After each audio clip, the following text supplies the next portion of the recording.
Bom, boa tarde, meus amigos e minhas amigas. Eu quero começar pedindo desculpas a vocês todos. Ontem eu não consegui participar do debate, da conferência. Foi fantástico, me mobilizou uma série de pensamentos que eu ainda quero ter oportunidade de continuar conversando com todos vocês.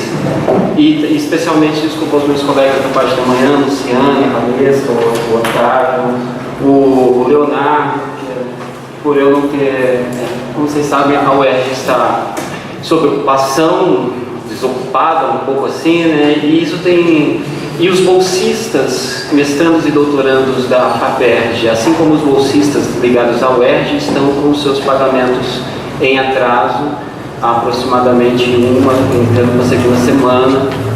E tudo isso tem provocado em todos nós, acredito, né, uma série de afetos, uma força, né?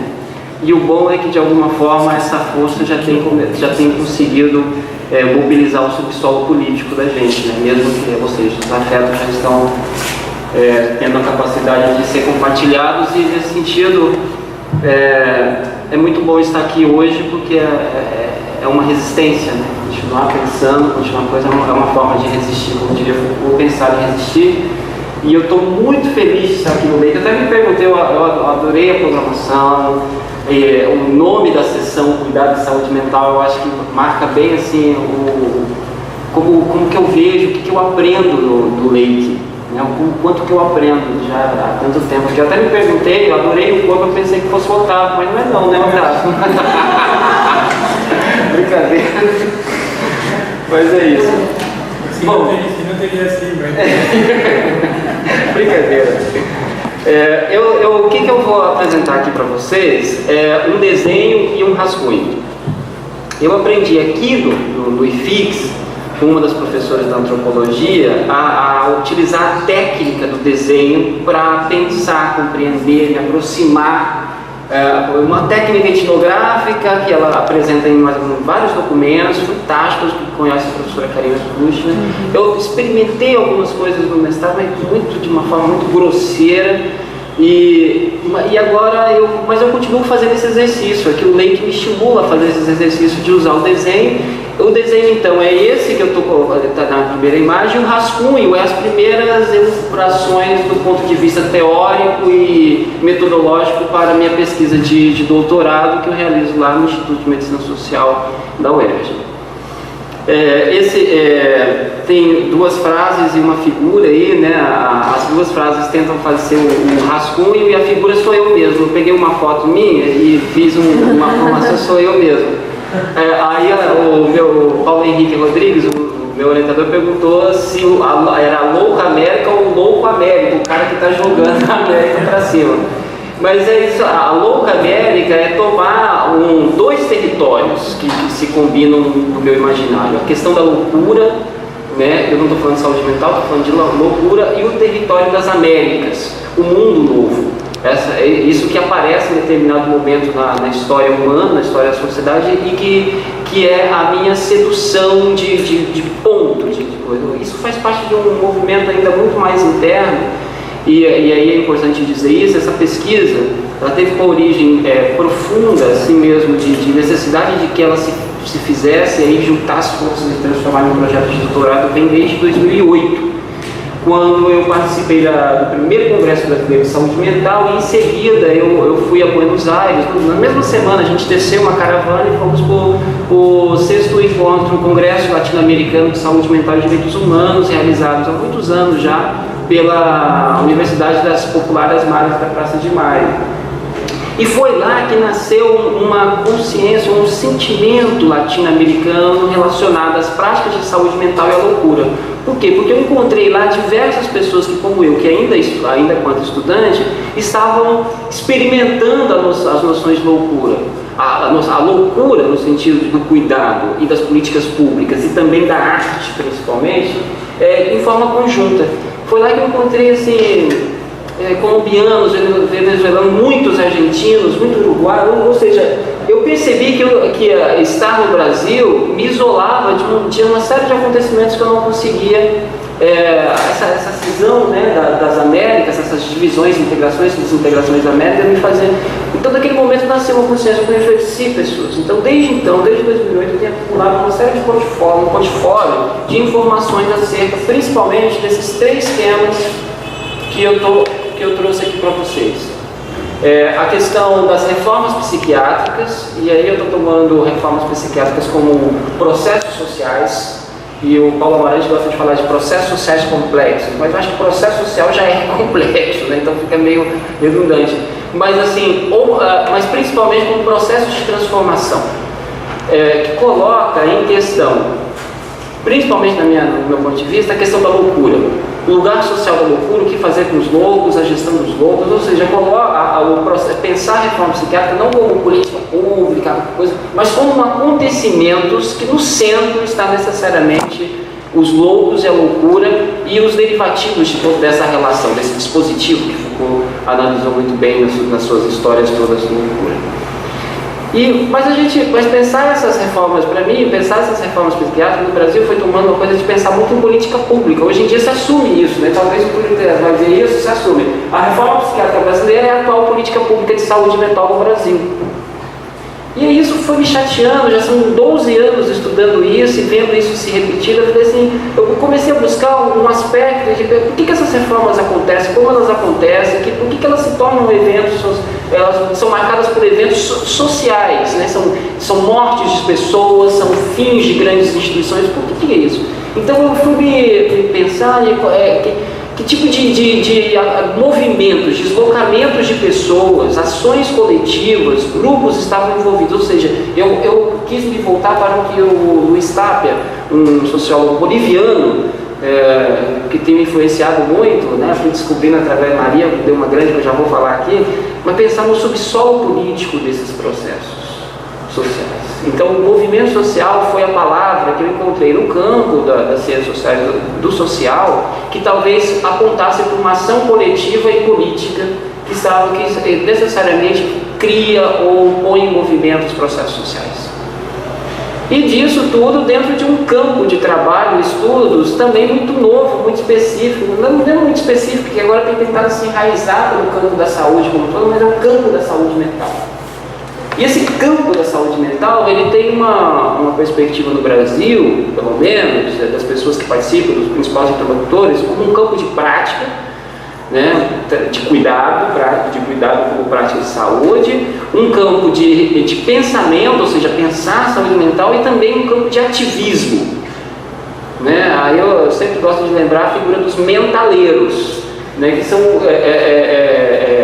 pesquisadores, usuários, familiares que circulam nessa coisa, desses campos chamados saúde mental, e que além de fazer tudo isso, cuidar, em regime solidário, fazer movimento, pensar, ainda tem essa coisa do ativismo, de compor de forma estratégica esses movimentos sociais e esses processos sociais chamados reforma. E dentro de um território muito específico também, que seria a América do Sul, já vou falar do que é essa América, já dei algumas dicas de como isso surgiu na América do Sul, mas recentemente eu coloquei a me pensar sobre eu estou repensando a saúde mental. Esse repensar também de dar uma ré em algumas coisas para poder repensar, sabe? Voltar atrás, muito tempo estudando uma coisa, muito tempo você vai ficando cristalizando.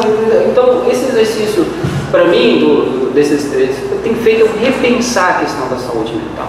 Tanto daquela perspectiva que eu apresentei ali nos 3 eixos da pesquisa, mas também repensar as questões de saúde mental. E aí teve assim, tem 3 R's que apareceu na pesquisa que tem me chamado a atenção, que me mobilizaram esse repensar.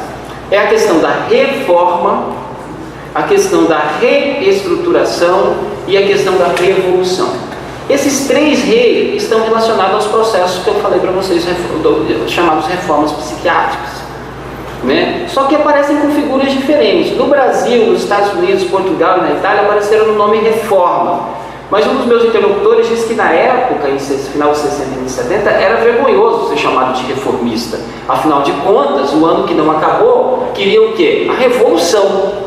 Então, o movimento, por exemplo, que mais ou menos originou uma série de contestação quanto ao regime psiquiátrico, não se fundou uma proposta reformista, né, mas num processo revolucionário, que é o movimento de antipsiquiatria, que surge exatamente em 68, junto com uma série de aparecimentos no contexto de novos movimentos sociais. Se vocês devem conhecer alguma coisa sobre a literatura de movimentos sociais, é marcada em 68 o surgimento de uma série de novos movimentos, que não são os trabalhadores, que não são os proletários, mas que são as mulheres, são negros e são os antipsiquiatras também. É uma galera que estava querendo descobrir o que é loucura, como relacionar com a loucura fora desse paradigma psiquiátrico. Eles queriam uma revolução. E aí, nas Américas, e isso vai ser muito interessante, se faz uma convenção para tentar pensar uma forma de uma reforma ou quem sabe uma revolução da prática psiquiátrica nas Américas, só que o documento e a coisa não sai com nem reforma nem com revolução. Surge então a Convenção de Caracas, que se realiza em setembro de 1990, muito tardiamente, né, desses processos, tanto de revolução, lembrando que os Estados Unidos fez a sua reforma psiquiátrica desastrosa na década de 60 ainda, foi desastrosa, né, já tenho muitas histórias para contar sobre isso, mas sai como a Convenção para a Reestruturação da Assistência Psiquiátrica na América Latina. É esse nome. Então, aparece um outro R do nada não, claro, já tem algumas informações. Então, assim, são esses Res que estão na pauta para mim, para pensar esses processos sociais. Esse processo social, coisa. E aí eu trouxe aqui para vocês alguns nomes que combinam dentro desse grande nome chamado movimento social, mas que está em muita questão, né? Hoje em dia a gente está... Ontem eu perguntei aqui para a Maria Marinei, não é um movimento social isso? Essa coisa de rede, de coletivo, de pessoas se conectando e fazendo algum tipo de ativismo, algum tipo de denúncia? O que é isso, né? Então aqui alguns nomes que apareceram e que eu tentei... A Internacional Comunista aparece na literatura, como o Charles Tilly marca como uma como um surgimento do movimento social, ali tem uma ação coletiva como de baixo, aí o Norbert Elias falando um monte de coisa. As primaveras, a Primavera dos Povos, uma reação anticapitalista, o ano que não acabou, 1968, e já no campo da saúde mental, da psiquiatria, a rede Alternativas à Psiquiatria, que foi a rede, a rede que congregou transnacionalmente os antipsiquiatras. Né? A Réseau francesa, que é essa rede alternativa de psiquiatria, era um tipo de movimento social que combinou pessoas do tipo Félix Guattari, Deleuze, o Michel Foucault, Franco Basaglia, né? E todo esse documento está num livro fantástico, aliás, chamado A Morte do Manicômio, que é uma tentativa que essas pessoas tiveram de colocar alguns textos bases do que foi o movimento de antipsiquiatria. E aqui no Brasil, o Loucos pela Vida, com o lema Por uma Sociedade Sem Manicômios, um movimento que começou de trabalhadores de saúde mental e que depois são duas narrativas, Paulo Amarante e Eduardo Mourão Vasconcelos, um contando o Loucos pela Vida, uma parte de trabalhador, intelectuais, e o Eduardo Mourão Vasconcelos, a força que brota da opressão, contando a articulação de usuários familiares no que se configurou e até hoje como a luta antimanicomial. Então são todas representações ou formas do que o Charles Tilly e o Karl Polanyi são o primeiro texto o artigo do doutorado que a gente está saindo agora, estamos terminando, se chama isso, Movimentos Sociais e a Autoproteção da Sociedade, uma conversa entre Charles Tilly e Karl Polanyi, tentando mostrar, um fala de movimento, sociais como política, e o outro vai falar de um certo contramovimento de autoproteção da sociedade, né? Então juntando isso para mostrar aí então as linhas que o trabalho que eu tenho desenvolvido. São as duas linhas de trabalho que tem me guiado depois. Uma é histórica, tentando fazer um corte, né, um corte histórico de Caracas para a América, ou seja, eu estou fazendo toda uma certa arqueologia do que foi a Convenção de Caracas, porque se houve em algum momento uma combinação de movimentos sociais, de políticos e de representantes do Estado para pensar os processos psiquiátricos na América, houve em 1990. E como se deu isso? Quem foram essas pessoas? Os documentos que eu tenho levantado, 200 pessoas combinando movimentos sociais, inclusive fora da psiquiatria, agentes de governo, uma série, e que depois gerou uma declaração que aparece, se você for buscar na saúde mental, Declaração de Caracas embasa praticamente todos os documentos de políticas públicas dos países. Quando você abre Chile, Peru, tudo, o básico da folha, segunda Declaração de Caracas, o nosso país busca. Então, historicamente, estou levantando, conhecendo esse processo antes todo, e isso vai ter uma certa dificuldade, porque os documentos não estão disponíveis. Eu tenho feito alguma comunicação, talvez eu tenha que levantar isso na própria sede. Quem é portador disso é uma organização internacional, é a OPAS. Então entra num contexto muito interessante, aí, um atravessamento interessante. E, de um ponto de vista estratégico, 5 minutos, né?